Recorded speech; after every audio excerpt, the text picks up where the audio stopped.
Life can be hard for all of us at various stages of life. But imagine someone who has been imprisoned. What could life be for them in regards to their mental health and the state of their well-being? With me here today is Innocent Mukisa, who is going to share a story about their experience within the prison setting. Welcome to It's All Mental Podcast. My name is Asiat, and I'm so glad to be here with you and sharing about this conversation with Innocent. Innocent, you're much welcome to our podcast. Thank you very much. You can say hello to everyone who's watching us. Okay, hello everyone. I'm Mukisa Innocent. I'm really glad to share with you today about the experience basically in the prison setting as a person that was there. Okay, so could you tell us more about yourself? Who is Innocent, and how did you end up being in prison? Okay, thank you very much. My name is Mukisa Innocent, as it was Ariel stated. It was around 2021, I was 17, where we had a misunderstanding at home and there was a disagreement. After me actually committing an offense at home, that was a theft offense, and unfortunately, my parents decided to take me to prison. So at that age, I entered the prison, and life started showing me its reality. And unfortunately, I was even taken to an adult prison because they reported that I was actually 18, though I was 17 by then. So life in prison, of course, was not easy. I started living with people, first of all, older than me because I came from school, entering directly into prison, like a new life, new reasoning, new people, the way they do their things, the way they think. So it was really, really heartbreaking, and the mere fact that it was family. So I couldn't make a phone call to request for anything. Because they are the people that are putting you in there. And they are the ones I'm supposed to call. They are the ones that come to court as the complainants, and they are the people I'm supposed to contact. So I can imagine. Life was really not easy. But fortunately enough, as life went on, of course, I was depressed. Serious signs of depression. I had, life was not easy. I was sleepless for quite over 10 months. I remember till the date I was convicted, because I was convicted in October. That was 2022, and I was sentenced to 5 years. And still, after even the conviction, no one to call. I remember it was so heartbreaking. I like sharing that people may really understand. When I called my dad and I was like, now, this time is a lot. And he was like, no, that's little. What you did was very bad. So, and that was the only comforting word I got. Trying to tell me that that's little time you would have even received more. But good enough, as we were in the prisons, the mental health organization comes in and they start talking about mental health. It's not easy to realize what it means, mental health. It was something hard to explain to inmates. We used to sit, we are like, no, there are these people who have come talking about mental health. Yes, they are saying we are mentally ill, but with the signs they are talking about, we have. They used to test us using the PHQ-9. You find yourself with the signs they're talking about, but now to convince you that you're really mentally ill and you can heal. Okay, yes, I am depressed. Now, can you really take away my depression while I'm still in prison, That was also quite challenging for us to accept that it can really work. But sincerely speaking, my first experience was by myself. My life changing, From meeting school? a therapist, talking to the therapist. I'm in prison, but then I feel I'm okay. I've been depressed, feeling lonely. I have been struggling with appetite. At times you even feel like you're not worthy enough. You're like, if there was at a time where you reach and have a heart, you're like, oh wow. What if I can die because I'm no longer necessary in the world? You start imagining lots of things. You start thinking of maybe even hurting others, because you're young, the world has neglected you. So a strong mind comes in trying to tell us that it's not all about what you think it is. It's all about a mindset. Something needs to change. You need to talk to a therapist. Okay, like, now, is the therapist going to take me out of this place? Because I'm seeing that's the disease. That's where the problem That's where the problem is. And they're like, no, you come, we're going to talk to you. It's a 6-week therapy. It wasn't easy for me to be convinced that it could really work. But the more I discovered that the signs they talk about are the signs I have, I had to go and find out how are they really working with this. But slowly by slowly, I discovered a very great power in what we call sharing. Sharing is very important. And actually, it has really, really helped me. When I shared my story with a therapist for the first time, I felt like now I am not alone. Like someone knows my story. There was a way it reduced my burden. There's a way it reduced what the thoughts I had. Then this major thought of thinking that you're worthless, like you feel like you even want to hang yourself, it goes away immediately because you feel like the one you've shared with is thinking about you. Yeah. That's a feeling you get. Like you start moving, thinking like, good enough, Asiat knows.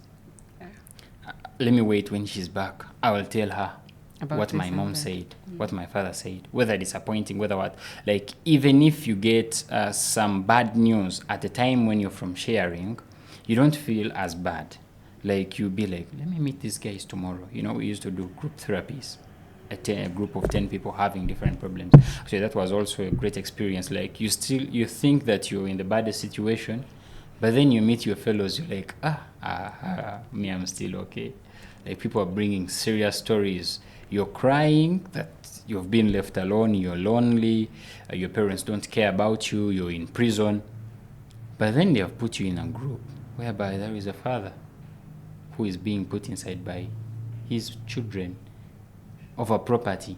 You're in a group whereby you start measuring the magnitude of the problems you have with others. Others are like, I wish I can be out just to provide. Then you remember you're actually providing for anyone. So you start feeling like, no, there is something still important. You meet others in the same group who have been in prison for 20 years. And then you're crying for 3 years, for 5 years. You're like, no, I can still change something. Then testimonies from fellow inmates come in. Because now you're open. When you open up, people start imagining your story, standing in it, and giving you options. So those options, that was the way they change life. So that's how basically I managed to overcome the depression I had. Otherwise, it was really, really, really tough. Now, when I managed to succeed and get out of it, Strong Minds had how can I call it? It was planning to help inmates help each other because they had limited staff. We are over 2,000 inmates, so the staff that used to come could not cater for us. And after people discovering the service was good, it became the market for it was big, and a therapist cannot work on 100 inmates a day. Mm-hmm. So that was kind of impossible. So Strong Minds came with a system of introducing inmates to help inmates. So you had to go through a training, and I was considered as one of those people that was going to go through the training. I went through the training, and I started helping fellow inmates as a volunteer. On that note, Innocent, Yes. What are some of the things after the training? Were you able to realize the things that are affecting these inmates that are bringing them this depression that you're talking about? What are some of the factors that were causing this depression? Of course, after the training, I had learned how to identify depressed inmates. So I started blogging during sessions. I discovered one of the biggest causes of depression to inmates, loneliness, is very important. Like, someone is in prison and no one wants to know about them. Like, they feel lonely. Others, disagreements are like disagreements. You've already disagreed with your people. Yes. And now you're calling them. That's the biggest problem. Like, you find someone has been inside for 1 month, Then they're like, people, let's go make phone calls. He doesn't want. Then one day he's like, today I have to go and make a phone call. So you remember phone calls in the prisons, they are not secret. Like you have to sit and do a separate phone call. You sit, all inmates are listening, and they blast you. They blast you seriously. So that's how serious it was. Like people had serious disagreements. And actually, these disagreements are serious because now this is what happens when an inmate is passing through such and he is not treated in such a depression. Expect him to do the same crime that he did. Immediately he will get out. If he was a robber, he just goes back to the streets because he's going to no one. He has no one. When you try to talk to him, he has no one. He's not ready to talk to anyone because even when he tries, he's just pushed away. So what does he do? He just continues with his paper job. The paper job. Yes, because he's, I used to discuss with inmates and he's like, my brother, if I don't steal, what will I do else? And that's his mentality. He thinks that there is nothing beyond that. But it's just because he has not gotten someone who can sit with him, listen to him, because listening is important. Don't judge. But actively listening as well. Yes. You listen, don't judge. Let him feel like you can really imagine what he's going through. And then there, you will be able to guide them to the new way. So that's how basically important it was. So I also saw that most of the inmates are experiencing life change. Yes. Because it's a new world. I have not been here, but now I'm brought here. And I have left behind a lot of things, my children, my parents, everything. Life has really changed. Could you share more about those experiences in regards to life change? Yes. As long as life changes, as far as life change is concerned, life change is actually, there is no inmate that has not gone through a life change as long as they enter the prisons. First of all, setting changes. You take all how do I call it, like your property, leave alone property, like all your personality is rubbed away. You've been an officer outside, forget about that. You were a father, prisoner. Forget about it. You a student, forget about it. You are a prisoner. That's your new title. You rule no one. You actually, because I saw like old men being treated as kids. You're now a kid. Bring that jerrycan here, take it back, bring it back, sit down, stand up, walk, move.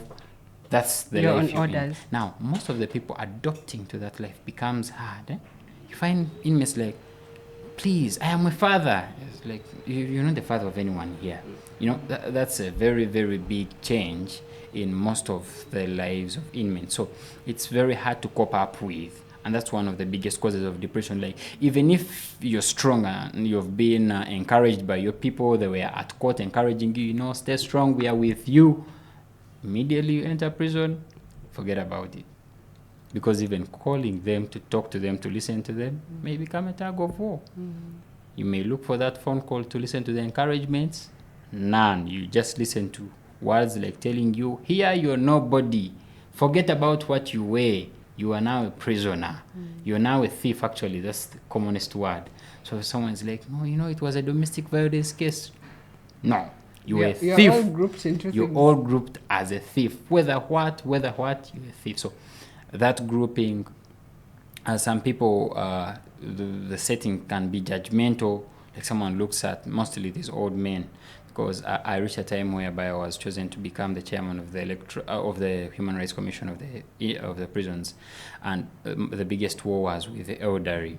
Like, they are really, really disturbed. Someone's like, at your age, what are you doing here? You should be home taking care of your people. Then this mosaic comes running to you. Life is not easy. Like, how can you support are seriously disrespecting them, the youth. Bring the youth together with the elderly, no respect. You find some sending even the elderly themselves to do some work that even a youth could have done. But still, that's the setting, and they have to find ways of coping up with it. So those life changes really affect them, leaving alone even what brought them in. Just the new life setting is really serious. And what happens when someone is convicted? How does life change? Of course, changes seriously. It's now a threat. Because now most of the people, when you're used of a certain place, for example, a remand prison, you're now, for example, you've been in it for 3 months. You're now used to the routine. Wake up, fall in, sleep, eat, do some exercise, and that's all. You're used to it now. When you're convicted, there is a change that is coming in. Change is coming in. There is a change that comes in whereby you have to make sure that you prepare for a new life. You're leaving the prison you're in to join your fellow convicts. Now, life is changing. You're going to even change the station. You're not going to be treated as a remand anymore. You're going to now be prepared to serve your sentence fully. So most of the times, inmates are always afraid.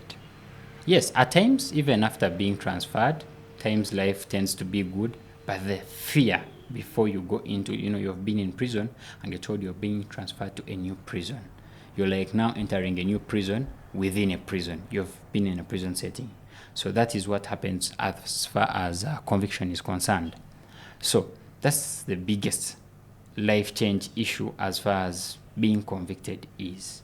Okay, what other things did you realize that there could be triggers for someone to get mental health related issues in regards to the prison setting? Okay, grief, I think that's what we have not talked about. Grief. You're inside and then you're called, hello, your wife is dead. You can't bury. That's all. Actually, you may even receive a 2-call minute and then the next, a 2-minute call, and then the next call will be after 1 month. Already buried and the committee has forgotten. After 1 month in Uganda, they've already forgotten about everything. Then someone is like, you're like, please, can I know what happened to my wife? How did things go? The things ended last month. But for you, it is just new. Like someone, you talk to 2 minutes, she said, your wife is dead, but we are on a hurry. You're calling after 1 month, still asking the same question that the world has already left. Seriously, it's not easy to heal. You don't know how did they do it? How did they bury? Where did they bury? What happened? What was the cause? What caused it? And no one is there to explain to you. All those minutes of sitting and explaining. Now we don't know. The first call you got, now we don't know, but we are here at the mortuary. The next call you got, we don't know. The doctor went last month. That's when we last saw the doctor. So you have to now, you start thinking of what could be the cause. The way we Africans believe how things happen. We're like, is it witchcraft? Is it a disease? Is it this? What happened? Why was she attacked by robbers? So that grief really affects you, and you even at times don't know when you're getting out to find out. So at times it really, really causes permanent scars into the inmate's heart that causes serious depression at times. Okay, I've also realized that because of the fact that you cannot be in position to go and bury, it's already leaving you with a toll on your head, because at times also we've seen situations where someone feels like they are the cause of the death of the other person, because sometimes their relatives come to see them and someone says, but ever since they arrested you, it's the reason as to why mom got hypertension. Now someone is carrying a very big burden of their parent dying as a result of them being arrested. Yes. And you may find that even they were arrested not because it was their fault or they got into a disagreement or something like that. So those are kind of the things that I have also realized the moment that I've been working in prison. And there are a lot of things that you feel like are really causing these people or inmates to find themselves that they're having this depression. Could you also share, what do you think are some of the things, for someone who's watching, they have not visited the prison, but they hear words about prison, they are hearing that, in prison they are living on the island, those are the things that we used to hear, that it's a different kind of setting. Yes. For someone who is not there, what would you advise them to do in the meantime so that they don't find themselves, getting arrested, things like that? Because there are solutions to some of these problems that they can, work around before even getting to prison. Okay, thank you very much. I'm going to give this advice, though I've not had it so common, but I feel it is very important. Did you know that one of the biggest reasons as to why people are in prison is depression? That's one of the biggest causes. They have no one to talk to. They make decisions in the way they want. They don't think twice. They don't get time to analyze decisions that are made. They just move. Starting from the armed robbers, these phone snatchers, the thieves, these ones that are stealing money from their businesses, from their companies' businesses, the ones that are failing to pay loans and debts. When you sit to listen to their stories, total depression.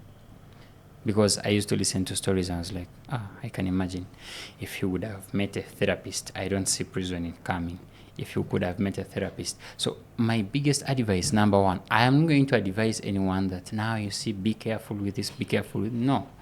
Just meet a therapist where you feel you're out of control, because it's very important. Stop taking decisions ruthlessly. Think, whenever you feel like something is going wrong, mind about meeting a therapist. It's very important.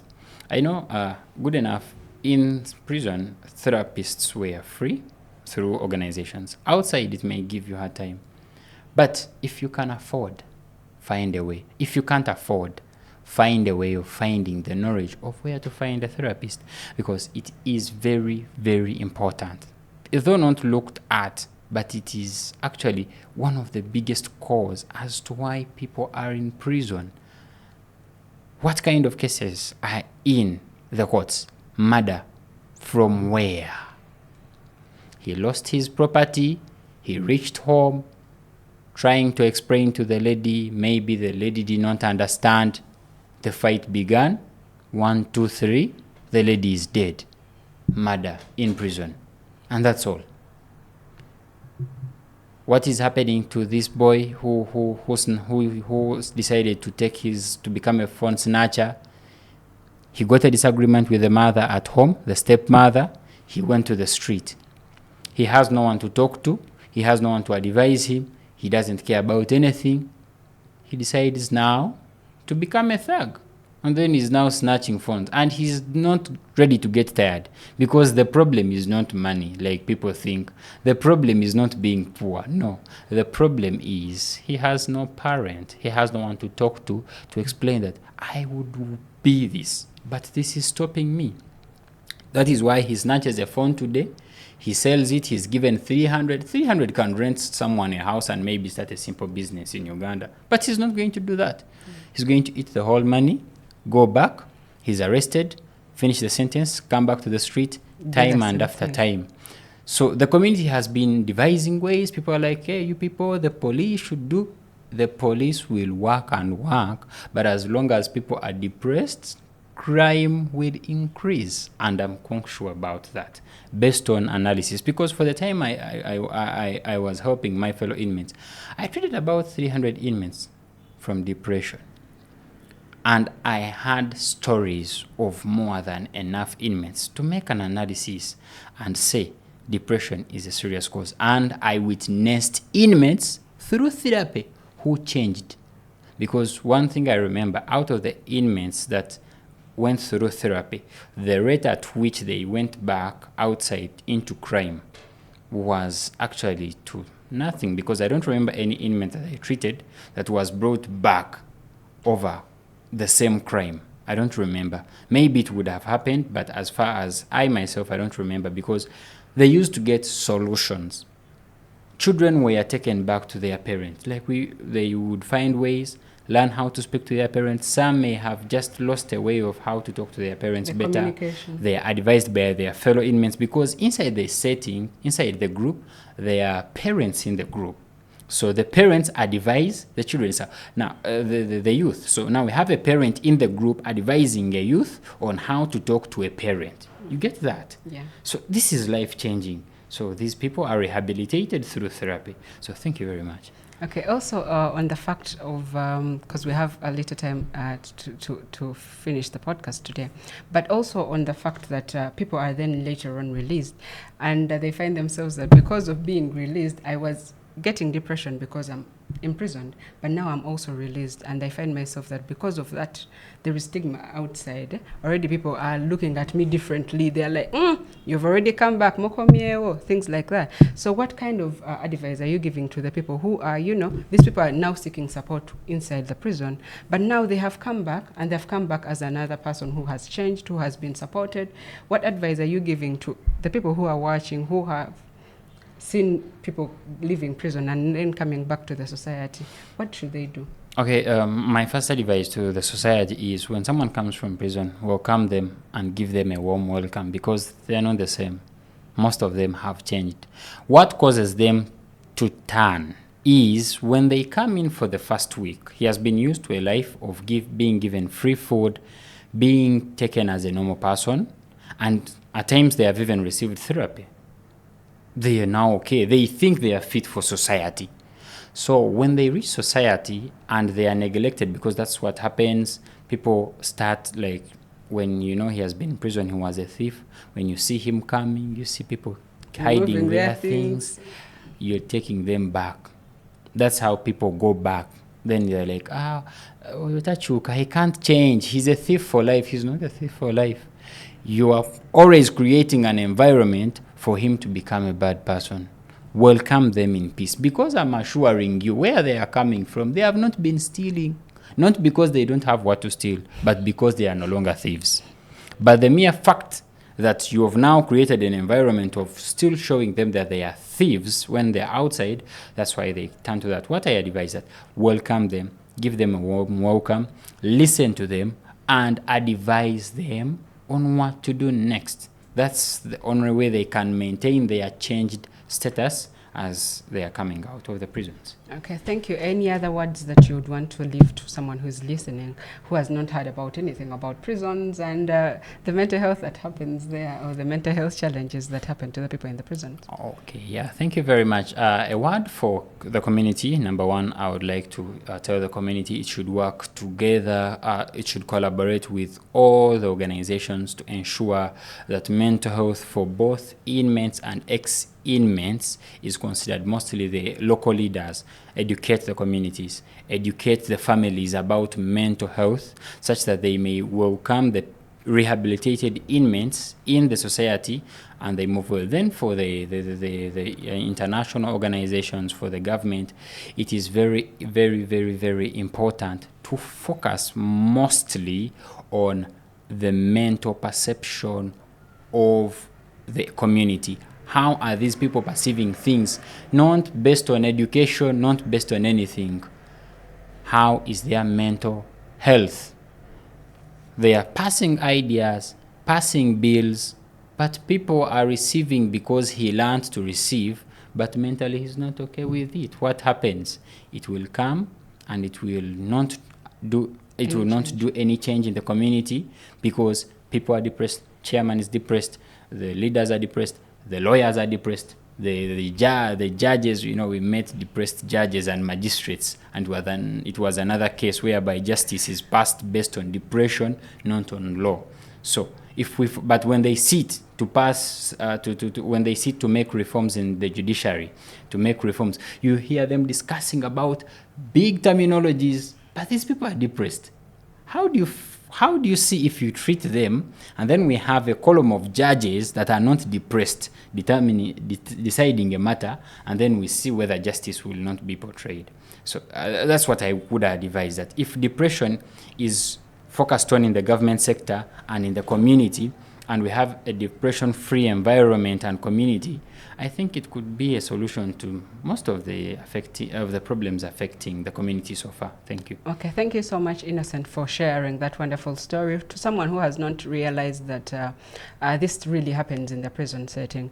It's better that we support the inmates, the people who come out, our relatives, because they have a lot of burden that is bestowed upon them because of how we are thinking about them, and also the support that we don't usually give them when they're in there, because at that moment life has changed for them and everything, probably they are feeling abandoned, and they could really get a helping hand where it's needed. So if you are listening to us, you have a relative out there, kindly reach out to them, go visit them, support them, listen to them, because it's much important to support their mental well-being, because as they come out, they may change because of what you have given them. Thank you for listening and for giving us your audience. We hope to see you. Don't forget to share and like the podcast, because we are here to talk about those things that you feel like really are neglected, but they're much important for our mental health. My name is Asiat, and this is It's All Mental Podcast. See you then.